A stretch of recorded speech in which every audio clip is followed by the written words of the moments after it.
Les quisiera compartir que para adaptar el motor al stand que tengo aquí para los motores, tuve que construir este clase de bracket o adaptador, y lo construí con material de este calibre, de calibre de 1/4. Está muy grueso y lo tuve que soldar para ponerlo. Esta es la parte del motor donde van los soportes en el chasis, y utilicé esta parte del bloque para poner el adaptador que yo construí para mantener el motor en esta posición.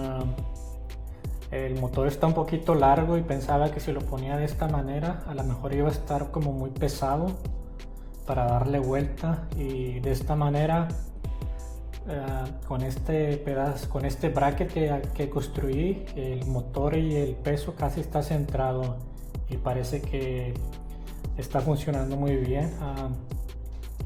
Este es de 2,5 toneladas, esto es suficientemente fuerte para soportar un motor de 12 válvulas de la marca Cummins, porque estos motores pesan arriba de 1000 libras, están muy pesados, pero está suficientemente estable para trabajar.